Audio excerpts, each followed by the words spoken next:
Hey guys welcome back to my channel vlogs with Ankita. So ಇವತ್ತಿನ ವೀಡಿಯೋದಲ್ಲಿ ನಾನು Splitsvilla ಬಗ್ಗೆ ಮಾತಾಡ್ತಾ ಇರ್ತೀನಿ. ಸೊ ಅನ್ಕೋಬೋದು ಸ್ಪ್ಲಿಟ್ಸ್ ವಿಲ್ಲಾ ಬರ್ತಿರೋದು ಇವಾಗ ಹಿಂದಿಯಲ್ಲಿ, ಕನ್ನಡದಲ್ಲಿ ಏನು ವೀಡಿಯೋ ಮಾಡ್ತೀನಿ ಅಂತ. ಸೊ ನನಗೆ ಪರ್ಸ್ನಲಿ ಸ್ಪ್ಲಿಟ್ಸ್ ವಿಲ್ಲಾ ತುಂಬಾ ಇಷ್ಟ ಆಯಿತು, ಈ ಸೀಸನ್ ಕೂಡ ಅಷ್ಟೇ. ಸೊ ಈಗ ನಮ್ಮ ಕನ್ನಡ ರಿಯಾಲಿಟಿ ಶೋಸಲ್ಲೆಲ್ಲ ಸ್ಪ್ಲಿಟ್ಸ್ ವಿಲ್ಲಾ ಅಂತ ಶೋಸ್ ಎಲ್ಲ ತುಂಬ ಕಡಿಮೆ ಇರೋದು.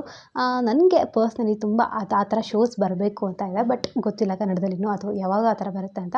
ಬಟ್ ಎಷ್ಟೋ ಜನ ಇವಾಗ ಕನ್ನಡಿಗರಿಗೂ ಅಷ್ಟೇ ನೋಡಬೇಕು ಅಂತ ಇರುತ್ತೆ ಶೋಸ್ನೆಲ್ಲ. ಬಟ್ ಅವರು ನಮ್ಮ ಕನ್ನಡದಲ್ಲಿ ಇವಾಗ ಬರೋದು ಆ ಥರ ಒಂದು ರಿಯಾಲಿಟಿ ಶೋ ಅಂದರೆ ಅದು ಬಿಗ್ ಬಾಸ್ ಮಾತ್ರ. ಸೊ ಅದು ವರ್ಷಕ್ಕೊಂದ್ಸತಿ ಬರುತ್ತೆ. ಅದು ಬಿಟ್ಟು ಬೇರೆ ಥರ ಶೋಸ್ ನಾವು ನೋಡೋದಾದರೆ ಬರೀ ಸಿಂಗಿಂಗ್, ಡ್ಯಾನ್ಸಿಂಗ್ ಮತ್ತು ಇವಾಗ ರಾಜಾರಾಣಿ, ಗಿಚ್ಚಿ ಗಿಲಿಗಿಲಿ, ಕಾಮಿಡಿ ಶೋಸ್ ಈ ಥರದ್ದು ಮಾತ್ರ ಬರುತ್ತೆ ಹೊರತು ಈ ಥರ ಸ್ಪ್ಲಿಟ್ಸ್ ವಿಲ್ಲಾ ಆಗಿರಲಿ ಅಥವಾ ನಾವು ಹಿಂದೀಲಿ ನೋಡ್ಬೋದು ರೋಡೀಸ್ ಬರುತ್ತೆ, ಸ್ಪ್ಲಿಟ್ಸ್ ವಿಲ್ಲಾ ಬರುತ್ತೆ, ಖತರೋಂ ಕಿ ಖಿಲಾಡಿ ಬರುತ್ತೆ. ಸೊ ಇದೆಲ್ಲ ಒಂಥರ ತುಂಬಾ ಚೆನ್ನಾಗಿರುವಂಥ ಗೇಮ್ಸ್ ಅಂತ ನನಗನ್ಸುತ್ತೆ. ಅಂಡರ್ ಪ್ರೆಷರ್ ಆಗಿ ಆಟ ಆಡೋದು ನನಗೆ ತುಂಬ ಇಷ್ಟ ಆಗುತ್ತೆ, ಅದನ್ನೆಲ್ಲ ನೋಡೋದು. ಸೊ ತುಂಬಾ ಚೆನ್ನಾಗಿರುತ್ತೆ ಅದೊಂಥರ. ಯಾಕಂದರೆ ಇವಾಗ ನಾವು ಬಿಗ್ ಬಾಸ್ ಅಂತ ನೋಡೋದಾದ್ರೂ ಅದು ಫುಲ್ ಕಂಪ್ಲೀಟ್ಲಿ ಏನು ಅಂದರೆ ಏನು ಹೊರಗಡೆ ಲಿಂಕ್ ಇರಲ್ಲ. ಮತ್ತು ಮೇಕರ್ಸ್ ಪ್ಲ್ಯಾನ್ಸೇ ಅದೆಲ್ಲನೂ. ಅವ್ರಿಗೆ ಯಾರು ಬೇಕೋ ಅವ್ರನ್ನ ಇಟ್ಕೊತಾರೆ, ಯಾರು ಬೇಡ ಅವ್ರನ್ನ ತೆಗಿತಾರೆ. ಸೊ ಜನದ ಮೇಲೆ ಮಾತ್ರ ಹಾಕೋದು, ವೋಟಿಂಗ್ ಜನ ಮಾಡ್ತಿದ್ದಾರೆ ಅಂತ. ಬಟ್ ನನಗಂತೂ ಯಾವತ್ತೂ ಅನಿಸಿಲ್ಲ ಆ ವೋಟಿಂಗ್ ಎಲ್ಲ ಸೀರಿಯಸ್ಸಾಗಿ ಅವ್ರು ಕೌಂಟ್ ಮಾಡ್ತಾರೆ ಅಂತ. ಅವರಿಗೆ ಯಾವ ಥರ ಒಂದು ಶೋನ ನಡೆಸಬೇಕು ಅಂತ ಇರುತ್ತೆ ಆ ಥರನೇ ಅವರು ಆ ಶೋನೆಲ್ಲ ನಡೆಸೋದು. ಸೊ ಈ ಥರ ಸ್ಪ್ಲಿಟ್ಸ್ ವಿಲ್ಲಾ ಎಲ್ಲ ಆ ಥರ ಅಲ್ಲ. ಸೊ ಇದೆಲ್ಲ ಒಂಥರ ಅಂಡರ್ ಪ್ರೆಷರ್ ಆಗೋವಂಥದ್ದು ಚೆನ್ನಾಗಿರುತ್ತೆ. ಆ ಡಂಪಿಂಗ್ ಸೆಕ್ಷನ್ ಆಗಿರಲಿ ಅಥವಾ ಮಿಸ್ಚಿಫ್ ಬಾಕ್ಸ್, ಇದೆಲ್ಲ ನನಗೆ ತುಂಬ ಇಷ್ಟ ಆಗುತ್ತೆ ನೋಡೋಕ್ಕೆ. ಸೊ ಅದಕ್ಕೋಸ್ಕರ ನಾನು ಸ್ಪ್ಲಿಟ್ಸ್ ವಿಲ್ಲಾನ ಫಾಲೋ ಮಾಡ್ತಾ ಬಂದಿದ್ದೀನಿ. ಸೊ ಅದ್ರೊಳಗೂ ಈ ಸೀಸನ್ ಬಗ್ಗೆ ಮಾತಾಡಬೇಕು ಅಂತ ಅಂದ್ಕೊಂಡಿದ್ದೀನಿ. ಸೊ ಇದು ನಮ್ಮ ಕನ್ನಡದಲ್ಲಿ ಯಾರೆಲ್ಲ ನೋಡ್ತಾರೆ ಸ್ಪ್ಲಿಟ್ಸ್ ವಿಲ್ಲಾ ಅವ್ರು ರಿಲೇಟ್ ಮಾಡ್ತಾರೆ ಅಂತ ಅಂದ್ಕೊಂಡಿದ್ದೀನಿ. ಹಿಂದಿ ನೋಡೋರಿಗೆ ಆ್ಯಕ್ಚುಲಿ ಗೊತ್ತಾಗಲ್ಲ, ಅಂದರೆ ಬರೀ ಹಿಂದಿ ಬರೋರಿಗೆ. ಬಟ್ ನಮ್ಮ ಕನ್ನಡದಲ್ಲಿ ಕೂಡ ನೋಡ್ತಾರೆ ಅಂತ ನಾನು ಅಂದ್ಕೊಂಡಿದ್ದೀನಿ. ಸೊ ಅವ್ರಿಗೋಸ್ಕರ ಈ ಒಂದು ವೀಡಿಯೋ ಅಂತ ಹೇಳ್ಬೋದು. ಸೊ ಇವತ್ತು ಸ್ಪ್ಲಿಟ್ಸ್ ವಿಲ್ಲಾ ಬಗ್ಗೆ ಕಂಪ್ಲೀಟಾಗಿ ಮಾತಾಡ್ತೀನಿ. ಸೊ ನಿಮ್ಗೆ ಏನನ್ಸುತ್ತೆ ಅಂತ ಕೂಡ ಕಮೆಂಟ್ ಸೆಕ್ಷನ್ ಕಮೆಂಟ್ ಮಾಡಿ ತಿಳಿಸೋದನ್ನ ಮರಿಬೇಡಿ. ಮತ್ತೇನು ಅಂತಂದರೆ ಆಲ್ಮೋಸ್ಟ್ ಇವಾಗ ಸ್ಪ್ಲಿಟ್ಸ್ ವಿಲ್ಲಾ ಮುಗಿಯಕ್ಕೆ ಬಂತು. ಇವತ್ತು ಆ್ಯಕ್ಚುಲಿ ಇವತ್ತು ಮತ್ತು ನಾಳೆ ಫಿನಾಲೆ ನಡೆಯುತ್ತೆ. ಫಿನಾಲೆ ಮುಗಿದೋಗುತ್ತೆ. ನಾನು ಈ ಸತಿ ಸ್ಪ್ಲಿಟ್ಸ್ ವಿಲ್ಲಾ ನೋಡ್ತಾ ಇರಲಿಲ್ಲ, ಬಿಟ್ಟಿದ್ದೆ ನಾನು ಬೇಡ ನೋಡೋದು ಅಂತ. ಇದ್ರ ಹಿಂದಿನ ಸೀಸನ್ಸ್ ಕೆಲವೊಂದಿಷ್ಟು ನಾನು ನೋಡಿದ್ದೀನಿ. ಸೊ ನನಗೆ ಈ ಸೀಸನ್ ನೋಡಬೇಕು ಅಂತ ನಂಗೆ ತುಂಬ ಇರಲಿಲ್ಲ. ಬಟ್ ಆದಮೇಲೆ ನನ್ನ ಇನ್ಸ್ಟಾಗ್ರಾಮ್ ಫೀಡಲ್ಲಿ ತುಂಬಾ ಬರ್ತಾಯಿತ್ತು ನನಗೆ ರೆಕಮೆಂಡೇಷನು. ಸೊ ಅವಾಗ ನೋಡಬೇಕು ಅಂತ ಅನ್ನಿಸ್ತು. ನಾನು ಈ ಒಂದು ಶೋನ ನೋಡೋಕ್ಕೆ ಸ್ಟಾರ್ಟ್ ಮಾಡಿದ್ದು ಯಾವ ಎಪಿಸೋಡಲ್ಲಿ ಗೊತ್ತಾ? 38th ಎಪಿಸೋಡಲ್ಲಿ. ಸೊ 30 ಎಪಿಸೋಡ್ ಆಗೋಗಿತ್ತು ನಾನು ನೋಡೋಕ್ಕೆ ಸ್ಟಾರ್ಟ್ ಮಾಡಿದಾಗ. ಸೊ ಆಲ್ಮೋಸ್ಟ್ ಒಂದು ವಾರದಲ್ಲೇ ಕವರ್ ಮಾಡಿಬಿಟ್ಟಿದ್ದೀನಿ ಎಲ್ಲ ಎಪಿಸೋಡ್ಸ್ನ. ಸೊ ಸ್ಟಾರ್ಟಿಂಗ್ ಎಪಿಸೋಡಿಂದ ಹಿಡಿದು ಫುಲ್ ಇವಾಗ ಆಲ್ರೆಡಿ ಎಲ್ಲ ಎಪಿಸೋಡ್ಸು ಮುಗಿಸಿದ್ದೀನಿ. ಎಕ್ಸ್ಪೆಕ್ಟ್ ಫಿನಾಲೆ ಎಪಿಸೋಡ್ಸ್ ಏನು ಬರುತ್ತೆ ಅದನ್ನ ಲೈವ್ ನೋಡೋದಷ್ಟೇ, ಬಿಟ್ಟು ಇನ್ನೆಲ್ಲ ಎಪಿಸೋಡ್ಸು ಮುಗಿದಿದೆ. ಸೊ ಇವಾಗೆಲ್ಲ ಮುಗಿದಾದ್ಮೇಲೆ ನನ್ನ ಒಪಿನಿಯನ್ ಏನಿದೆ ಯಾರ್ಯಾರ ಬಗ್ಗೆ ಅಂತ ಇವತ್ತಿನ ವೀಡಿಯೋದಲ್ಲಿ ತಿಳಿಸ್ತೀನಿ. ಸೊ ನನಗನ್ಸೋ ಪ್ರಕಾರ ವೀಡಿಯೋ ಲಾಂಗ್ ಆಗುತ್ತೆ. ಸೊ ವೀಡಿಯೋ ಲಾಂಗ್ ಆಗಿದ್ರೆ 2 ಪಾರ್ಟ್ ಮಾಡ್ತೀನಿ. ಸೊ 2 ಪಾರ್ಟಲ್ಲಿ ನೋಡ್ಬೋದು. ಫಸ್ಟ್ ಪಾರ್ಟ್ ಅಂತೂ ಇವತ್ತೇ ಅಪ್ಲೋಡ್ ಆಗುತ್ತೆ. ಸೆಕೆಂಡ್ ಪಾರ್ಟ್ ಇವತ್ತು ಅಥವಾ ನಾಳೆ ಒಳಗೆ ಅಪ್ಲೋಡ್ ಮಾಡ್ತೀನಿ. ಸೊ ನಿಮ್ಗೆ ಏನು ಅನ್ಸುತ್ತೆ ಅಂತ ಕೂಡ ಹೇಳಿ. ಸೊ ಮೇಯ್ನ್ಲಿ ಫಸ್ಟ್ ರೀಸನ್ ನಾನು ಹೇಗೆ ನನಗೆ ಸ್ಪ್ಲಿಟ್ಸ್ ವಿಲ್ಲಾ ನಾನು ಈ ಸೀಸನ್ ನೋಡೋಕ್ಕೆ ಸ್ಟಾರ್ಟ್ ಮಾಡಿದ್ದು ಅಂದರೆ ಮೇನ್ ರೀಸನ್ ಬಂದು ದಿಗ್ವಿಜಯ್. ಸೊ ದಿಗ್ವಿಜಯ್ನ ನಾನು ರೋಡೀಸಲ್ಲಿ ಕೂಡ ನೋಡಿದೆ. ರೋಡೀಸಲ್ಲಿ ಕೂಡ ಅವರು ಪಾರ್ಟಿಸಿಪೇಟ್ ಮಾಡಿದರು. ಸೊ ಅದಾದಮೇಲೆ ಇವಾಗ ಸ್ಪ್ಲಿಟ್ಸ್ ವಿಲ್ಲಾಗೆ ಬಂದಿದ್ದರು. ಸೊ ರೆಕಮೆಂಡೇಷನ್ ಪ್ರಕಾರ ಅಂದರೆ ನನಗೆ ತುಂಬ ಫೀಡಲ್ಲಿ ಬರ್ತಾ ಇದ್ದಿದ್ದಕ್ಕೆ ಮತ್ತು ಒನ್ ಲೈನರ್ಸ್ ಏನೇನೆಲ್ಲ ಮಾತಾಡ್ತಾರಲ್ಲ ಅವರು. ಸೊ ನನಗೆ ತುಂಬ ಪರ್ಸ್ನಲಿ ಇಷ್ಟ ಆಗಿತ್ತು ಆ ಒನ್ ಲೈನರ್ಸ್ ಆಗಿರಲಿ ಅಥವಾ ಮತ್ತು ಎಲ್ಲ ಒಂದು ಟೈಮಲ್ಲೂ ಚಿಲ್ಲಾಗಿರೋದು, ಕೂಲಾಗಿರೋದು. ಸೊ ನಾನು ಅದನ್ನ ತುಂಬ ರಿಲೇಟ್ ಮಾಡ್ತೀನಿ. ಯಾವುದೇ ಥರ ಟೆನ್ಷನ್ ತೊಗೊಳ್ಳಿಲ್ದಂಗೆ ಆರಾಮಾಗಿ ಒಂದು ಸಿಚುವೇಷನ್ನ ಹ್ಯಾಂಡಲ್ ಮಾಡ್ಕೊಂಡು ಹೋಗೋದು ನಂಗೆ ತುಂಬ ಖುಷಿ ಆಗುತ್ತೆ ಆ ಥರ ಒಂದು ಪರ್ಸ್ನಾಲಿಟಿನ ನೋಡೋಕ್ಕೆ. ಸೊ ಅದರಿಂದ ನಾನು ಸ್ಪ್ಲಿಟ್ಸ್ ವಿಲ್ಲಾ ನೋಡೋಕ್ಕೆ ಸ್ಟಾರ್ಟ್ ಮಾಡಿದ್ದು ಅಂತ ಹೇಳ್ಬೋದು. ಸೊ ಸ್ಟಾರ್ಟ್ ಮಾಡಿದೆ. ಸೊ ನೋಡೋಕ್ಕೆ ಸ್ಟಾರ್ಟ್ ಮಾಡಿದ್ಮೇಲೆ ಸೊ ಅದೇ ಹೇಳಿದೆ ಅಲ್ವ, ನಾನು ಫಸ್ಟು ದಿಗ್ವಿಜಯ್ ಅವ್ರನ್ನ ನೋಡಿ ಸ್ಟಾರ್ಟ್ ಮಾಡಿದ್ದು ಅಂತ. ಸೊ ಅದಾದಮೇಲೆ ಫಸ್ಟ್ ಎಪಿಸೋಡ್ ನೋಡ್ತಾ ಇದ್ದೆ ಕೂತ್ಕೊಂಡು. ಸೊ ಫಸ್ಟ್ ಎಂಟ್ರಿ ಎಲ್ಲ ಆಯಿತು, ಸನಿ ಮ್ಯಾಮ್ದಾಯಿತು, ತನುಜ್ ಸರ್ದಾಯಿತು. ಸೊ ಅದೆಲ್ಲ ಆದಮೇಲೆ ಕಂಟೆಸ್ಟೆಂಟ್ಸ್ ಎಲ್ಲ ಫಸ್ಟ್ ಎಲ್ಲ ಹುಡುಗಿರು ಬಂದರು, ಆಮೇಲೆ ಹುಡುಗರು ಬಂದರು, ಇದನ್ನೆಲ್ಲ ನೋಡ್ತಿದ್ದೆ. ಸೊ ಹುಡುಗಿರಲ್ಲಿ ಸೊ ನಾನು ತುಂಬ ಹಳಬ್ರು ಸ್ಟಾರ್ಟಿಂಗಲ್ಲೇ ಯಾರು ಎಲಿಮಿನೇಟ್ ಆದರೂ ಅವ್ರ ಬಗ್ಗೆ ಜಾಸ್ತಿ ಮಾತಾಡಲ್ಲ. ಯಾಕಂದರೆ ನನಗೂ ಅಷ್ಟೊಂದು ಲಿಂಕ್ ಇಲ್ಲ, ಅಷ್ಟು ನೆನಪು ಇಲ್ಲ ನನಗೆ ಅವ್ರ ಬಗ್ಗೆ ಎಲ್ಲ. ಬಟ್ ಇವಾಗ ತನಕ ಯಾರೆಲ್ಲ ಇದ್ದಾರೆ ಅವ್ರ ಬಗ್ಗೆ ಮಾತಾಡ್ತೀನಿ. ಸೊ ಫಸ್ಟ್ ನಾನು ನೋಡಿದ್ದು ಆಕೃತಿ. ಸೊ ಎಷ್ಟು ಜನಕ್ಕೆ ರಿಲೇಟ್ ಆಯಿತು ಅಂತ ಹೇಳಿ. ಮತ್ತು ಏನು ಹೇಟ್ ಅಂತ ಅಲ್ಲ, ಬಟ್ ನನಗೆ ಪರ್ಸ್ನಲಿ ಆ ಥರ ಒಂದು ಕ್ಯಾರೆಕ್ಟರ್ ಇಷ್ಟ ಆಗಲ್ಲ. ತುಂಬಾ ಓವರ್ ಎಕ್ಸ್ಪ್ರೆಸ್ಸಿಂಗ್, ಓವರ್ ರಿಯಾಕ್ಟಿಂಗ್ ಅಂತ ನನಗನ್ನಿಸ್ತು. ಮಾಮೂಲಿ ನೋಡೋವಾಗ ಏನೂ ಅಷ್ಟು ಅನ್ನಿಸ್ತಿಲ್ಲ. ಬಟ್ ವಿಡಿಸಲ್ಲಿ ಬಂದಾಗ ನನಗೆ ತುಂಬ ಅಷ್ಟು ಇಷ್ಟ ಆಗಿಲ್ಲ. ಯಾಕಂದರೆ ಮಾಮೂಲಿ ಎಪಿಸೋಡಲ್ಲಿ ಮಾತಾಡ್ತಿರೋದು ಬೇರೆ ಇರ್ತಿತ್ತು, ವಿಡಿಯಲ್ಲಿ ಮಾತಾಡ್ತಿರೋದು ಬೇರೆ ಥರ ಇರ್ತಿತ್ತು. ಸೊ ನಾನು ಅಷ್ಟೊಂದು ರಿಲೇಟ್ ಮಾಡಲಿಲ್ಲ. ಸೊ ನನಗೇನು ಅಷ್ಟು ಇಷ್ಟ ಆಗಲಿಲ್ಲ ಆ ಒಂದು ಕ್ಯಾರೆಕ್ಟರ್. ಸೊ ಆಕೃತಿ ನಾನು ರೋಡೀಸಲ್ಲಿ ಕೂಡ ಆಕೃತಿ ಬಂದಿತ್ತು ನೋಡಿದ್ದೆ. ಬಟ್ ರೋಡೀಸ್ಗೆ ಮತ್ತು ಸ್ಪ್ಲಿಟ್ಸ್ ವಿಲ್ಲಾಗೆ ಬಂದಾಗ ಆಕೃತಿಯಲ್ಲಿ ತುಂಬಾ ಚೇಂಜಸ್ ಇತ್ತು. ಸ್ಟಾರ್ಟಿಂಗ್ ರೋಡೀಸಲ್ಲಿ ನನಗೆ ಅಂದ್ಕೊಂಡಿದ್ದ ಪ್ರಕಾರ ರೋಡೀಸಲ್ಲಿದ್ದು ಫುಲ್ ಎಕ್ಸ್ಪೀರಿಯೆನ್ಸ್ ಮಾಡಿ ಒಂದು ಮಧ್ಯಕ್ಕೆ ಏನು ಗ್ಯಾಪ್ ಇರುತ್ತೆ ಆ ಗ್ಯಾಪಲ್ಲಿ ಫುಲ್ ಹೋಮ್ವರ್ಕ್ ಮಾಡ್ಕೊಂಬಂದಿದ್ದಾರೆ ಅಂತ ಅನ್ನಿಸ್ತು. ಏನಂದರೆ ಸ್ಪ್ಲಿಟ್ಸ್ ವಿಲ್ಲಾ ಬಂದಮೇಲೆ ಫುಟೇಜ್ ಮೇಯ್ನ್ ಬೇಕು ಅಂತ. ಸೊ ಆ ಫುಟೇಜ್ಗೋಸ್ಕರ ಏನೇನೆಲ್ಲ ಮಾತಾಡಬೇಕಿತ್ತು, ಹೇಗೆ ಮಾತಾಡಬೇಕಿತ್ತು ಎಲ್ಲನೂ ಮಾತಾಡಿದ್ದಾರೆ ಅವರು ಅಂತ ನನಗನ್ನಿಸ್ತು. ಸೊ ನಾನೇನು ಅಷ್ಟೊಂದು ಅವ್ರ ಬಗ್ಗೆ ಹೇಳೋಕ್ಕೆ ಹೋಗಲ್ಲ. ಬಟ್ ಯಾಕಂದ್ರೆ ನನಗೆ ಅಷ್ಟು ಇಷ್ಟ ಆಗಿಲ್ಲ ಆ ಕ್ಯಾರೆಕ್ಟರು. ಸೊ ಒಬ್ಬೊಬ್ರಿಗೆ ಒಂದೊಂದು ಥರ ಕ್ಯಾರೆಕ್ಟರ್ಸ್ ಇಷ್ಟ ಆಗುತ್ತೆ. ಸೊ ನನಗೆ ಇಷ್ಟ ಆಗಿದ್ದು ನಿಮ್ಗೆ ಇಷ್ಟ ಆಗಿಲ್ದಿರ್ಬೋದು, ನಿಮ್ಗೆ ಇಷ್ಟ ಆಗಿದ್ದು ನನಗೆ ಇಷ್ಟ ಆಗದೇ ಇರ್ಬೋದು. ಸೊ ಅದನ್ನ ಬಿಟ್ಟು ನೆಕ್ಸ್ಟ್ ನೋಡೋದಾದರೆ ಅನಿಕಾ. ಸೊ ಅನಿಕಾ ನಾನು ಟಿಕ್ಟಾಕ್ ವಿಡಿಯೋಸ್ ನೋಡಿದ್ದೆ ಆ್ಯಕ್ಚುಲಿ, ಬಟ್ ನನಗೆ ಅಷ್ಟು ನೆನಪಿರಲಿಲ್ಲ. ಮತ್ತು ಇವಾಗ ನೋಡುವಾಗ ರೀಕಲೆಕ್ಟ್ ಆಯಿತು, ಹೌದು ನೋಡಿದ್ದೀನಿ ನಾನು ಇವ್ರನ್ನ ಅಂತ. ಟಿಕ್ಟಾಕಲ್ಲಿ ಒಂದು ಸ್ವಲ್ಪ ಆವಾಗ ನೋಡಿದ್ದು, ಬಿಟ್ಟು ಮಧ್ಯಕ್ಕೆ ನನಗೆ ಅಷ್ಟೊಂದೇನೂ ಇರಲಿಲ್ಲ. ಇವಾಗ ಸ್ಪ್ಲಿಟ್ಸ್ವಿಲಾಗಿ ಬಂದಾದಮೇಲೆ ಸ್ಟಾರ್ಟಿಂಗಲ್ಲಿ ಏನು ಅಷ್ಟು ಅನ್ನಿಸ್ಲಿಲ್ಲ. ಸೊ ಅದಾದಮೇಲೆ ಹೋಗ್ತಾ ಹೋಗ್ತಾ ವೀಡಿಯೋಸಲ್ಲಿ ನೋಡಿ ಮತ್ತು ಅವ್ರು ಮಾತಾಡೋದು ಒಂದಿಷ್ಟು ಅಂದರೆ ಅವ್ರು ನಾರ್ಮಲಾಗಿ ಈ ಥರ ಮಾತಾಡಲ್ಲ. ಏನೇ ಒಂದು ಮಾತಾಡ್ತಿದ್ರು ವಿಡಿಯೋ ಆಗ್ತಿದೆಯೇನೋ, ರೀಲ್ ಮಾಡ್ತಿದ್ದೀರೇನೋ ಅನ್ನೋ ಥರ ಅವ್ರ ಎಕ್ಸ್ಪ್ರೆಷನ್ಸ್ ಇರ್ತಿತ್ತು ಅಂತ ನನಗನ್ನಿಸ್ತು. ಸೊ ಟ್ರಾಮಟೈಸ್ಡ್ ಅವ್ರನ್ನ ನೋಡಿ ಕೂಡ ಎಷ್ಟೋ ಜನ ಟ್ರಾಮಟೈಸ್ ಆಯಿತು ಅಂತ ನನಗನ್ನಿಸ್ತು. ಸೊ ನಿಮ್ಗೆ ಏನಿಸ್ತು ಅಂತ ಕೂಡ ಅವ್ರ ಬಗ್ಗೆ ಕಮೆಂಟ್ ಸೆಕ್ಷನ್ ಕಮೆಂಟ್ ಮಾಡಿ ತಿಳಿಸಿ. ಆಮೇಲೆ ನನಗೆ ಇನ್ನೊಂದು ಏನು ಶಾಕಿಂಗ್ ಅನಿಸಿತ್ತು ಅಂತಂದರೆ, ಇವಾಗ ಸ್ಪ್ಲಿಟ್ಸ್ವಿಲಾ ನೋಡೋಕ್ಕೆ ಸ್ಟಾರ್ಟ್ ಮಾಡಿದೆ ಫಸ್ಟ್ ಎಪಿಸೋಡು. ಸೊ ದಿಗ್ವಿಜಯ್ಗೋಸ್ಕರ ನೋಡ್ತಾ ಇದ್ದಿದ್ದು, ದಿಗ್ವಿಜಯ ಬರಲಿಲ್ಲ. ಎಲ್ಲ ಹುಡುಗಿರು ಬಂದರು, ಎಲ್ಲ ಹುಡುಗರಿಗೂ ಒಂದೊಂದು ಅನಿಮಲ್ಸ್ ಎಲ್ಲ ಕೊಟ್ಟಿದ್ರು, ಎಲ್ಲ ಆಯಿತು. ದಿಗ್ವಿಜಯ ಎಲ್ಲಿ ಅಂತ ನನಗನ್ಸಿದ್ದು. ಸೊ ಅದಾದಮೇಲೆ ಸೆಕೆಂಡ್ ಎಪಿಸೋಡಲ್ಲಿ ಗೊತ್ತಾಯಿತು, ಸೊ ಸ್ಪ್ಲಿಟ್ಸ್ವಿಲಾ ಒಂದೇ ಇಲ್ಲ, ಎಕ್ಸೈಲ್ ಕೂಡ ಇದೆ ಅಂತ. ಸೊ ಎಕ್ಸೈಲ್ ಅವ್ರಿಗೆ ಎಷ್ಟು ಶಾಕಿಂಗ್ ಇತ್ತು, ನನಗೂ ಕೂಡ ಅಷ್ಟೇ ಶಾಕಿಂಗ್ ಇತ್ತು. ಯಾಕಂದರೆ ಸ್ಪ್ಲಿಟ್ಸ್ವಿಲಾ ನೋಡಬೇಕು ಅಂತ ಸ್ಟಾರ್ಟಿಂಗಿಂದ ಅಂದರೆ ತುಂಬ ಜನ ಫ್ಯಾನ್ಸ್ ಆಗಿ ನೋಡ್ತಾರಲ್ವ.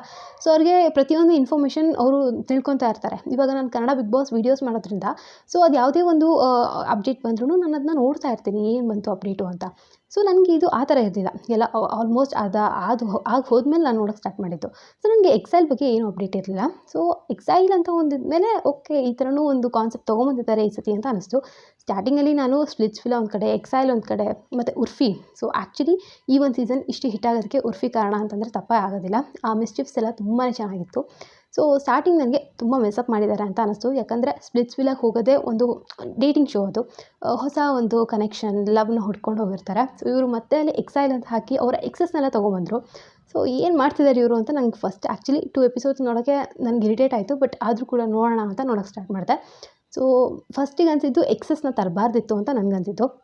ಬಟ್ ಅದಾದಮೇಲೆ ಎಕ್ಸಿಂದನೇ ತುಂಬಾ ಚೆನ್ನಾಗಿ ಗೇಮ್ ಹೋಯಿತು ಅಂತ ಕೂಡ ಅನ್ನಿಸ್ತು.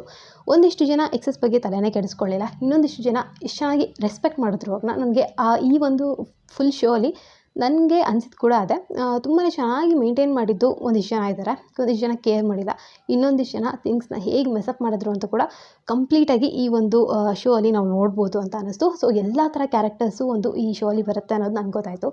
ಸೊ ಅದಾದಮೇಲೆ ಎಕ್ಸೈಲ್ ಸ್ಟಾರ್ಟ್ ಆಯಿತು. ಎಕ್ಸೈಲಲ್ಲಿ ನೋಡಿದಾಗ ಅಲ್ಲಿದ್ದರು ದಿಗ್ವಿಜಯ್ ಅವರು. ಸೊ ದಿಗ್ವಿಜಯ್ ಇದ್ದರು, ಮತ್ತು ಇನ್ನು ನನಗೆ ಇಷ್ಟ ಆಗಿದ್ದ ಕಂಟೆಸ್ಟೆಂಟ್ಸ್ ಎಲ್ಲರೂ ಎಕ್ಸೈಲಲ್ಲೇ ಇದ್ದಿದ್ದು ಅಂತ ಹೇಳ್ಬೋದು. ಒಂದಿಷ್ಟು ಜನ ಮಾತ್ರ ಸ್ಪ್ಲಿಟ್ಸ್ವಿಲಾ ನನಗೆ ಆದಷ್ಟು ಜಾಸ್ತಿ ಯಾರೂ ಅಷ್ಟು ಇಷ್ಟ ಆಗಿಲ್ಲ. ಎಕ್ಸೈಲಿಂದನೇ ನಂಗೆ ಜಾಸ್ತಿ ಇಷ್ಟ ಆಗಿದ್ದು. ಸೊ ಎಕ್ಸೈಲ್ ಸ್ಟಾರ್ಟ್ ಆಯಿತು. ಎಕ್ಸೈಲಲ್ಲೆಲ್ಲ ಕಂಟೆಸ್ಟೆಂಟ್ಸ್ ಇದ್ದರು, ಮತ್ತು ಗರ್ಲ್ಸ್ ಬಂದರು ಅಲ್ಲೂ ಕೂಡ. ಆಮೇಲೆ ಉರ್ಫಿ ಬಂದು ಒಂದು ಧಮಾಕ ಏನಿದೆ ಅದನ್ನ ಸ್ಟಾರ್ಟ್ ಮಾಡ್ತಾರೆ ಅಲ್ಲಿಂದ. ಸೊ ಅಲ್ಲಿಂದ ಸ್ಟಾರ್ಟ್ ಆಯಿತು ಸ್ಪ್ಲಿಟ್ಸ್ವಿಲಾ ಜರ್ನಿ. ತುಂಬಾ ಚೆನ್ನಾಗಿ ಹೋಯಿತು ಅಂತ ನನಗನ್ನಿಸ್ತು. ಸೊ ಇವಾಗ ನಾವು ನೋಡೋದಾದ್ರೂ ಕೂಡ ಅಷ್ಟೇ, ಒಂದಿಷ್ಟು ಜನ ಆಲ್ರೆಡಿ ಇವಾಗ ವಿನ್ನರ್ಸ್ ಯಾರೆಲ್ಲ ಔಟ್ ಆಗಿದ್ದಾರೆ ಎಲ್ಲ ರಿವೀಲ್ ಆಗಿದೆ.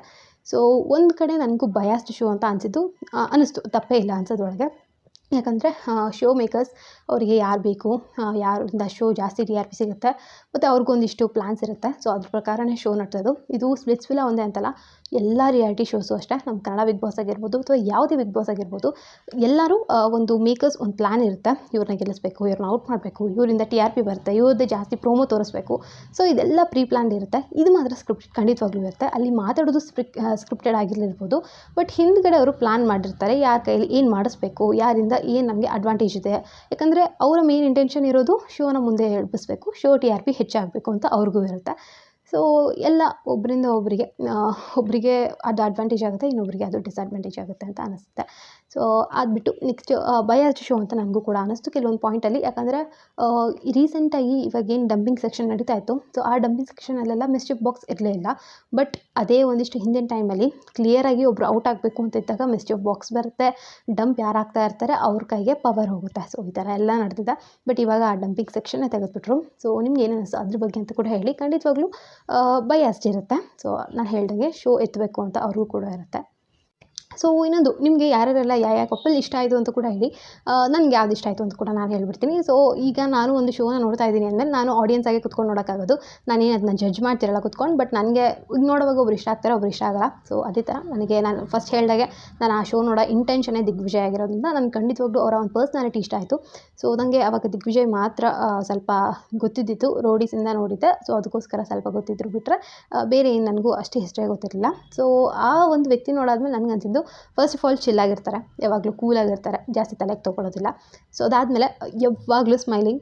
ನೀವು ಯಾವಾಗಾದರೂ ನೋಡ್ಬೋದು, ಅವ್ರು ಕೋಪ ಮಾಡ್ಕೊಂಡಿದ್ರು ಸ್ಮೈಲ್ ಮಾಡೇ ಅದನ್ನ ತೊಗೊತಿರ್ತಾರೆ. ಸೊ ಸ್ಮೈಲಿಂಗ್ ಅದು ಹೇಗಾಗುತ್ತೆ ಅಂದರೆ ಎಷ್ಟೊಂದು ಜನಕ್ಕೆ ಒಂದೊಂದು ಟೈಮಲ್ಲಿ ಇರಿಟೇಟ್ ಕೂಡ ಆಗುತ್ತೆ. ಸೊ ಅದನ್ನು ಕೂಡ ಅವ್ರು ಹೇಳಿದ್ದಾರೆ ಒಂದು ಸತಿ, ಯಾರಿಗಾದ್ರೂ ಕೋಪ ಬಂದಾಗ ಆ ಥರ ನಕ್ಕಿದ್ರೆ ಇರಿಟೇಟ್ ಆಗ್ತಾರೆ ಮತ್ತು ಟ್ರಿಗರ್ ಆಗುತ್ತೆ ಅವ್ರಿಗೆ, ಅದು ಕೂಡ ಒಂದು ಲಾಜಿಕ್ ಅಂತ. ಬಟ್ ಏನಾದರೂ ಸ್ಮೈಲ್ ಮಾಡ್ಕೊಂಡಿರೋದು ಯಾವಾಗಲೂ ನನಗೆ ಒಂಥರ ಇಷ್ಟ ಆಯಿತು. ಸೊ ಅದಾದಮೇಲೆ ಎಕ್ಸಸ್ ಅಂತ ಒಂದು ಟಾಪಿಕ್ನ ತೊಗೊಂಬಂದಾಗ ಅವ್ರು ಹೇಗೆ ಅದನ್ನ ಕ್ಯಾರಿ ಮಾಡಿದ್ರು ನನಗೆ ತುಂಬಾ ಮೆಚ್ಯೂರ್ಡ್ ಅನ್ನಿಸ್ತು ಎಲ್ಲರಿಗಿಂತ. ಯಾಕಂದರೆ ಎಲ್ಲರೂ ಅಲ್ಲಿ ಎಕ್ಸಸ್ ಬಂದಾಗ ಅತ್ತಿದ್ದುಂಟು, ಜಗಳ ಮಾಡಿದರು ಅವ್ರ ಜೊತೆಗೆ, ಏನಕ್ಕೆ ಬಂದಿದ್ದಾರೆ ಏನು ಅಂತೆಲ್ಲ ಎಲ್ಲ ಅವ್ರ ಫೀಲಿಂಗ್ಸ್ ಏನಿದೆ ಎಲ್ಲನೂ ಹೊರಗಡೆ ಹಾಕಿದ್ರು. ಸೊ ಯಾರಿಗೇ ಆಗಲಿ ಈಗ ಸಡನ್ನಾಗಿ ಒಂದು ಮೂವ್ ಆನ್ ಆಗಬೇಕು ಅಂತ ಒಂದು ಫೇಸಲ್ಲಿ ಬಂದಾಗ ಅವ್ರ ಎಕ್ಸಸ್ನ ತೊಗೊಂಬಂದು ಅವ್ರ ಮುಂದೆ ನಿಲ್ಲಿಸಿದಾಗ ಯಾರಿಗಾದ್ರೂ ಅದೊಂಥರ ಎಮೋಷನ್ಸ್ ಹೊರಗಡೆ ಬರುತ್ತೆ. ಸೊ ಅಂಥ ಟೈಮಲ್ಲಿ ಕೂಡ ಅದನ್ನ ಕಂಟ್ರೋಲ್ ಮಾಡಿಕೊಂಡು ಅವರ ಹಿಂದಿನ ಪಾಸ್ಟ್ಗೆ ಅವರು ರೆಸ್ಪೆಕ್ಟ್ ಕೊಟ್ಟು ಅವರಿಗೆ ಹೇಳೋದಿದೆಯಲ್ಲ, ಅದು ಒಂಥರ ಸ್ಪೆಷಲ್ ಅಂತ ಅವ್ರಿಗೂ ಕೂಡ ಅನಿಸುತ್ತೆ. ಮತ್ತು ಇನ್ನೊಂದೇನು ಅಂತಂದರೆ ಮೂವ್ ಆನ್ ಆಗಿರ್ಬೋದು, ಬಟ್ ಅವರ ಎಕ್ಸ್ ಜೊತೆಗೆ ಅವರು ಟೈಮ್ ಸ್ಪೆಂಡ್ ಮಾಡಿರ್ತಾರಲ್ವ, ಒಂದು ಒಳ್ಳೆ ಕ್ವಾಲಿಟಿ ಟೈಮ್, ಅದಕ್ಕೆ ರೆಸ್ಪೆಕ್ಟ್ ಮಾಡಬೇಕು ಅಂತ ಅವರು ಕ್ಲಿಯರಾಗಿ ಶೋ ಅಲ್ಲಿ ಹೇಳಿದರು. ಸೊ ಅದು ನನಗೆ ತುಂಬ ಇಷ್ಟ ಆಯಿತು. ಎಲ್ಲೂ ಮೆಸಪ್ ಮಾಡ್ಕೊಳ್ಳಿಲ್ಲ ಅದನ್ನ ಅಂತ ನನಗನ್ನಿಸ್ತು. ಸೊ ಅದೊಂದು. ಅದಾದಮೇಲೆ ದಿಗ್ವಿಜಯ್ ಅವರ ಕನೆಕ್ಷನ್ ಉನ್ನತಿ. ಸೊ ನನಗೆ ಆ್ಯಕ್ಚುಲಿ ಏನೂ ಐಡಿಯಾ ಇರಲಿಲ್ಲ ಇವ್ರ ಬಗ್ಗೆ.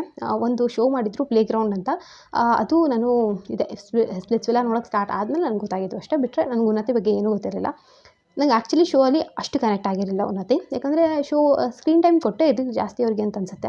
ಒಂದು ಸತಿ ಸ್ಟಾರ್ಟಿಂಗಲ್ಲಿ ಒಂದು ಸ್ವಲ್ಪ ಇಶಿತಾ ಬಗ್ಗೆ ಬಂದಾಗ ಉನ್ನತಿನ ತೋರಿಸಿದ್ರು, ಬಿಟ್ಟು ಅವರು ಡೇಟ್ಗೆ ಹೋಗಿದ್ದು ಅದೊಂದಿತ್ತು, ಟಾಸ್ಕು ಐಡಿಯಲ್ ಮ್ಯಾಚ್ ಆಗಿದ್ದು. ಸೊ ಇದಿಷ್ಟು ಬಿಟ್ಟರೆ ಬೇರೆ ಎಲ್ಲೂ ಅಷ್ಟು ಉನ್ನತಿ ಕಾಣಿಸ್ಕೊಂಡೇ ಇಲ್ಲ ಅಂತ ನನಗನ್ನಿಸ್ತು. ಬಟ್ ಶೋಯಿಂದ ಹೊರಗಡೆ ಅವ್ರೇನು ಡೈಲಿ ವ್ಲಾಗ್ಸ್ ಹಾಕ್ತಿರ್ತಾರೆ ಅಥವಾ ವೀಡಿಯೋಸ್ ಮಾಡಿ ಹಾಕ್ತಿರ್ತಾರೆ, ಸೊ ಅಲ್ಲಿ ನಾನು ಜಾಸ್ತಿ ಕನೆಕ್ಟ್ ಆದ ಉನ್ನತಿಗೆ ಅಂತ ಅನ್ನಿಸ್ತು. ಅವರು ಕೂಡ ಮೆನ್ಷನ್ ಮಾಡದಿರೋ ಹಾಗೆ ಶೋ ಅಲ್ಲಿ ಅವ್ರು ಜಾಸ್ತಿ ಕನೆಕ್ಟೆಡ್ ಆಗಿರಲಿಲ್ಲ. ಒಬ್ಬರು ವೈಬ್ ಒಬ್ಬರಿಗೆ ಮ್ಯಾಚ್ ಆಗ್ತಿತ್ತು ಅನ್ನೋದು ಬಿಟ್ಟರೆ ಅವರು ಜಾಸ್ತಿ ಅಷ್ಟು ಡೀಪಾಗಿ ಇಷ್ಟಪಡ್ತಿದ್ದೀವಿ, ಲೈಫ್ ಲಾಂಗ್ ಜೊತೆಗಿರಬೇಕು, ಈ ಥರ ಎಲ್ಲ ಯಾವುದೇ ಒಂದು ಕಮಿಟ್ಮೆಂಟ್ಗೆ ಅವ್ರು ಬಂದಿರಲಿಲ್ಲ. ಸೊ ಹೊರಗಡೆ ಬಂದು ಅವ್ರು ಏನು ವೀಡಿಯೋಸ್ ಮಾಡೋಕ್ಕೆ ಸ್ಟಾರ್ಟ್ ಮಾಡಿದ್ರು, ಟ್ರಾವೆಲ್ ಮಾಡೋಕ್ಕೆ ಸ್ಟಾರ್ಟ್ ಮಾಡಿದ್ರು, ಅವಾಗ ಜಾಸ್ತಿ ಅವರಿಬ್ಬರು ಕನೆಕ್ಟ್ ಆಗಿದ್ದು ಅಂತ ನನಗೂ ಕೂಡ ಅನ್ನಿಸ್ತು. ಸೊ ಇದು ದಿಗ್ವಿಜಯ್ ಮತ್ತು ಉನ್ನತಿ ಅವರ ಒಂದು ಪೇರ್ ಬಗ್ಗೆ. ಸೊ ನೆಕ್ಸ್ಟ್ ಹರ್ಷ್ ಮತ್ತು ರುಷಾಲಿ. ಸೊ ಹರ್ಷ್ ಮತ್ತು ರುಷಾಲಿ ಅವ್ರ ಬಗ್ಗೆ ನಾವು ನೋಡಿದಾಗ ಹರ್ಷ್ ಕ್ಯಾರೆಕ್ಟರ್ ನಂಗೆ ಸ್ಟಾರ್ಟಿಂಗಲ್ಲಿ ಒಂದು ಸ್ವಲ್ಪ ಚೆನ್ನಾಗೇ ಇದ್ದಾರೆ ಅಂತ ಅನ್ನಿಸ್ತು ನಂಗೆ. ಆ್ಯಕ್ಚುಲಿ ನನಗೇನು ಅಷ್ಟೊಂದು ಹೇಟ್ ಅಂತ ಇರಲಿಲ್ಲ. ಮತ್ತು ಇವಾಗ ಏನು ಜಾಸ್ತಿ ಟ್ರೋಲ್ ಆಗುತ್ತೆ ಮೇನ್ ಟಕ್ ಅಂತ, ಮತ್ತು ಏನೇನೋ ಟ್ರೋಲ್ ಆಗ್ತಿರುತ್ತಲ್ವ. ಸೊ ಆ ಥರ ಎಲ್ಲ ನನಗೇನು ತಲೆಯಲ್ಲಿ ಇರಲಿಲ್ಲ ಅಷ್ಟೊಂದು. ಯಾಕಂದರೆ ನಾನು ಬರೀ ಸ್ಪಾಯ್ಲರ್ಸ್ನ ನಾನು ಜಾಸ್ತಿ ತೊಗೊತಿರ್ಲಿಲ್ಲ. ಯಾಕಂದರೆ ನನಗೂ ಶೋ ನೋಡಬೇಕು, ಏನಾಗುತ್ತೆ ನೆಕ್ಸ್ಟ್ ಶೋ ಅನ್ನೋದು ನನಗಿರ್ತಿತ್ತು. ಸೊ ಅವಾಗ ನನಗೆ ಜಾಸ್ತಿ ಅಷ್ಟೊಂದು ಏನು ಅನ್ನಿಸ್ಲಿಲ್ಲ ಅವ್ರ ಬಗ್ಗೆ. ಚೆನ್ನಾಗಿ ಆಟಾಡ್ತಿದ್ರು, ಐಡಿಯಲ್ ಮ್ಯಾಚ್ ಕೂಡ ಆದರು ಸ್ಟಾರ್ಟಿಂಗಲ್ಲೇ. ಅದಾದಮೇಲೆ ಯಾವಾಗಿಂದ ಶುಭಿ ಬಂದಿದ್ರಲ್ವಾ, ಶುಭಿ ಎಂಟ್ರಿ ಆಗುತ್ತೆ. ಸೊ ನನಗೆ ಅವಾಗಿಂದ ಇವ್ರ ಮೇಲೆ ಇದ್ದಿದ್ದ ಒಂದು ಪರ್ಸ್ಪೆಕ್ಟಿವೇ ಚೇಂಜ್ ಆಗೋದು. ನಾನು ಎಕ್ಸ್ಪೆಕ್ಟೇ ಮಾಡಿರಲಿಲ್ಲ ರುಷಾಲಿಯಿಂದ ಆ ಥರ. ಯಾಕಂದರೆ ಶುಭಿ ಮತ್ತು ರುಷಾಲಿ ಬೆಸ್ಟ್ ಫ್ರೆಂಡ್ಸ್ ಅಂತ ಹೇಳ್ಕೊತಿದ್ರು, ಬೆಸ್ಟ್ ಫ್ರೆಂಡ್ ಬಾಯ್ ಫ್ರೆಂಡ್ನ ಇವ್ರು ಬಾಯ್ ಫ್ರೆಂಡ್ ಮಾಡ್ಕೊಂಡ್ಬಿಟ್ರಾ ಅಂತ ಅನ್ನಿಸ್ತು. ಸೊ ಅದೇ ಲಾಸ್ಟ್ ನನಗೆ ಆದಮೇಲಿಂದ ಅವ್ರ ಮೇಲೆ ಒಳ್ಳೆ ಒಪಿನಿಯನ್ ಬರಲೇ ಇಲ್ಲ. ಹರ್ಷ್ ಮೇಲೂ ಬರಲಿಲ್ಲ, ಶುಭಿ ಮೇಲೂ ಬರಲಿಲ್ಲ. ಯಾಕಂದರೆ ಅವ್ರು 3 ಜನ ಫ್ರೆಂಡ್ಸ್ ಆಗಿದ್ರಂತೆ. ಸೊ ಫ್ರೆಂಡ್ಸಾಗಿ ಫ್ರೆಂಡ್ಗೆ ಈ ಥರ ಮಾಡ್ತಾರಾ ಅಂತ ನನಗೆ ಅನ್ನಿಸ್ತು. ಸೊ ಅದಾದಮೇಲೆ ನಾನು ಕಂಪ್ಲೀಟಾಗಿ ಪರ್ಸ್ಪೆಕ್ಟಿವೇ ಚೇಂಜ್ ಆಗೋಯಿತು. ಗೊತ್ತಿಲ್ಲ ಅವ್ರ ಮಧ್ಯಕ್ಕೆ ಎಷ್ಟೆಲ್ಲ ಏನೇನು ನಡೆದಿದೆ ಅಂತ. ಬಟ್ ಆದರೂ ನನಗೇನು ಅಷ್ಟೊಂದು ಒಳ್ಳೆ ವೈಬ್ಸ್ ಸಿಗೋದಿಲ್ಲ ಇವಾಗ ಹರ್ಷ್ ಮತ್ತು ರುಷಾಲಿ ಇಬ್ಬರು ಕಡೆಯಿಂದನೂ. ಶುಭಿ ನೋಡೋದಾದರೆ ನನಗೆ ಶುಭಿ ಸ್ಟಾರ್ಟಿಂಗಲ್ಲಿ ಬಂದು ಅವರೇನು ಮಾತಾಡಿದ್ರು, ಹರ್ಷ್ ಜೊತೆ ಎಲ್ಲ ಹೇಳ್ಕೊಂಡ್ರು, ಅದನ್ನೆಲ್ಲ ಕೇಳಿದಾಗ ಒಂದು ಸ್ವಲ್ಪ ಬೇಜಾರಾಯಿತು. ಯಾಕಂದರೆ ಹೊರಗಡೆ ಇರ್ತಾರೆ, ಈಗ ಸ್ಪ್ಲಿಟ್ಸ್ವಿಲ್ಲಾದಲ್ಲಿ ಏನೇನು ನಡೀತಿರುತ್ತೆ ಅಂತ ಹೊರಗಡೆ ಯಾರಿಗೂ ಗೊತ್ತಾಗ್ತಿರಲ್ಲ. ಸಡನ್ನಾಗಿ ಈ ಥರ ಬಂದು ನೋಡಿದಾಗ ಯಾರಿಗೆ ಆದರೂ ಶಾಕ್ ಆಗುತ್ತೆ ಅದೊಂದು ಸ್ವಲ್ಪ. ಅವರ ಫ್ರೆಂಡೇ ಈ ಥರ ಮಾಡಿದ್ರಾ ಅಂತ. ಸೊ ಅವಾಗ ಪಾಪ ಅಂತ ಅನಿಸಿದ್ದು ಇದೆ. ಸೊ ಅದಾದಮೇಲೆ ನನಗನ್ಸಿದ್ದು ಶುಭಿ ಇನ್ನೂ ಗೇಮ್ನ ಸ್ಮಾರ್ಟಾಗಿ ಮೂವ್ ಮಾಡ್ಬೋದಿತ್ತು. ಯಾಕಂದರೆ ಅವ್ರಿಗೆ ಪವರ್ ಇತ್ತು. ಅದು ಇವಾಗ ಅವರ ಲವ್ ಕನೆಕ್ಷನ್ ಈ ಥರ ಆಗಿದೆ ಅಂತ ಆಗಿದ್ರೂ ಪರವಾಗಿಲ್ಲ, ಅವರು ಐಡಿಯಲ್ ಮ್ಯಾಚ್ ಆಗಿದ್ದರು, ಅವ್ರ ಕೈಯಲ್ಲಿ ಪವರ್ಸ್ ಇತ್ತು, ಆ ಪವರ್ನ ಯೂಸ್ ಮಾಡ್ಕೋಬೇಕಿತ್ತು ಅಂತ ನನಗನ್ನಿಸ್ತು. ಇನ್ನೂ ಎಲ್ಲೋ ಒಂದು ಕಡೆ ಸ್ವಲ್ಪ ಸೈಲೆಂಟಾಗಿ ಹೊಡೆದ್ಬಿಟ್ರು, ಡಾಮಿನೇಟೆಡ್ ಆದರು ಅವರು ಹರ್ಷ್ ಕಡೆಯಿಂದ ಅಂತ ನನಗನ್ನಿಸ್ತು. ಅದೊಂದು ಆಗಿದ್ದಿಲ್ಲ ಅಂದರೆ ಇನ್ನೂ ಅವರ ಗೇಮ್ ಪ್ಲ್ಯಾನ್ನ ಅವ್ರು ಚೆನ್ನಾಗಿ ಮೂವ್ ಮಾಡ್ಬೋದಿತ್ತು. ಮತ್ತು ಸ್ವಲ್ಪ ಬೇಗನೆ ಕನೆಕ್ಷನ್ಸ್ನ ಹುಡುಕೊಂಡು ಯಾರಿಗೆ ಅವರು ಟ್ರೂ ಕನೆಕ್ಷನ್ ಅಂತ ಅನ್ನಿಸ್ತಾರೆ ಅವ್ರ ಜೊತೆಗೆ ಜಾಸ್ತಿ ಮೂವ್ ಆನ್ ಆಗಿ ಆಟ ಆಡಿದರೆ ಇನ್ನೂ ಚೆನ್ನಾಗಿ ಕಾಣಿಸ್ತಾ ಇತ್ತು. ಬಟ್ ನನಗೆ ಆ್ಯಸ್ ಅ ಪರ್ಸನ್ ಶುಭಿ ನೋಡಿದಾಗ ತುಂಬ ಒಳ್ಳೆಯವರು ಅಂತ ನನಗನ್ನಿಸ್ತು. ಸಾಫ್ಟ್ ಹಾರ್ಟೆಡ್ ಇದ್ದಾರೆ, ಒಂದೇ ಸತಿ ಜೋರಾಗಿ ಏನು ಹೇಳ್ಬಿಟ್ಟಲ್ಲ, ಬೇಜಾರು ಮಾಡ್ಕೊತಾರೆ, ಅವರು ಸಾಫ್ಟ್ ಇದ್ದಾರೆ ಅಂತ ನನಗನ್ಸಿದ್ದು ಶುಭಿ ಅವ್ರ ಕಡೆಯಿಂದ. ಅದು ಹೊರಗಡೆ ಬಂದಮೇಲೆ ಇನ್ನೂ ಜಾಸ್ತಿ ಅವ್ರ ಬಗ್ಗೆ ಗೊತ್ತಾಯಿತು ಅಷ್ಟೇ. ಸೊ ಗೈಸ್, ನನಗನ್ಸೋ ಪ್ರಕಾರ ಜಾಸ್ತಿ ಮಾತಾಡ್ಬಿಟ್ಟಿದ್ದೀನಿ ಈ ವಿಡಿಯೋದಲ್ಲಿ. ಸೊ ಇದರ ಪಾರ್ಟ್ 2 ತೊಗೊಂಬರ್ತೀನಿ. ಯಾಕಂದರೆ ತುಂಬ ಲಾಂಗ್ ವಿಡಿಯೋ ಆದರೆ ನೋಡೋಕ್ಕೂ ಇಂಟ್ರೆಸ್ಟ್ ಬರೋಲ್ಲ ಮತ್ತು ಎಡಿಟಿಂಗಲ್ಲೂ ಸ್ವಲ್ಪ ಕಷ್ಟ ಆಗುತ್ತೆ. ಸೊ ಅದಕ್ಕೋಸ್ಕರ ನೆಕ್ಸ್ಟ್ ಒಂದು ವಿಡಿಯೋದಲ್ಲಿ ಯಶ್ ಮತ್ತು ಆಕೃತಿ ಅವರ ಬಗ್ಗೆ, ಹಾಗೆ ಶಿವಿತ್ ಅನಿಕಾ ಇವಾಗ ಇದ್ದಾರಲ್ವ, ಸೊ ಇವರಿಬ್ಬರ ಬಗ್ಗೆ ಏನೇನಿದೆ ನನ್ನ ಒಪಿನಿಯನ್ ಅಂತ ನಾನು ನನ್ನ ವೀಡಿಯೋಸಲ್ಲಿ ಶೇರ್ ಮಾಡ್ಕೊತೀನಿ. ಸೊ ಯಾರೆಲ್ಲ ಇವರ ಫ್ಯಾನ್ಸ್ ಇದ್ದೀರಾ ಅಂತ ಕೂಡ ಕಮೆಂಟ್ ಸೆಕ್ಷನ್ ಕಮೆಂಟ್ ಮಾಡಿ ತಿಳಿಸಿ. ಸೊ ಇದು ಫಸ್ಟ್ ಪಾರ್ಟ್ 1 ಆಗಿತ್ತು ಸ್ಪ್ಲಿಟ್ಸ್ವಿಲ್ಲಾ ಬಗ್ಗೆ. ಸೊ ನಾನು ಜನತಾ ಜೂರಿ ವಿಡಿಯೋ ಕೂಡ ನೋಡಿದ್ದೀನಿ. ಸೊ ನನಗೆ ಯಾರ ಬಗ್ಗೆ ಏನಿಸ್ತು ಅಂತ ಕೂಡ ಹೇಳ್ತೀನಿ, ಅದು ಕೂಡ ಒಂದು ವಿಡಿಯೋ ಬರುತ್ತೆ. ಸೊ ಅದಾದಮೇಲೆ ತುಂಬಾ ಎಷ್ಟೊಂದು ಜನಕ್ಕೆ ಕ್ವೆಶನ್ಸ್ ಇದ್ದಿದ್ದು ಫಿನಾನ್ಸೇಜ್ಗೆ ಯಾರ್ಯಾರು ಹೋಗ್ತಾರೆ, ಏನು ದುಡ್ಡು ಬರುತ್ತೆ, ಮುನಾವರ್ ಅವ್ರು ಬರ್ತಾರೆ, ಉರ್ಫಿ ಬರ್ತಾಳೆ, ಸೊ ಏನೇನೆಲ್ಲ ಮಾಡ್ತಾರೆ, 10 ಲಕ್ಷ ಯಾರು ತೊಗೊಂಡು ಹೋಗ್ತಾ ಇದ್ದಾರೆ, ಯಾರು ಡಂಪ್ ಆಗ್ತಾರೆ, ಎಲ್ಲನೂ ನಾನು ಒಂದು ವಿಡಿಯೋದಲ್ಲಿ ತಿಳಿಸ್ಕೊಡ್ತೀನಿ ನಿಮಗೆ. ಹೋಪ್ ನಿಮ್ಮೆಲ್ಲರಿಗೂ ಈ ಒಂದು ವಿಡಿಯೋ ಇಷ್ಟ ಆಗುತ್ತೆ ಅಂತ ಅಂದ್ಕೊಂಡಿದ್ದೀನಿ. ಇಷ್ಟ ಆದರೆ ಪ್ಲೀಸ್ ಲೈಕ್ ಮಾಡಿ, ಹಾಗೆ ಕಮೆಂಟಲ್ಲಿ ನಿಮ್ಮ ಫೇವ್ರೆಟ್ ಸ್ಪ್ಲಿಟ್ಸ್ ವಿಲನ್ ಕಪಲ್ ಯಾರು ಅಂತ ಕೂಡ ಕಮೆಂಟಲ್ಲಿ ತಿಳಿಸೋದನ್ನ ಮರಿಬೇಡಿ.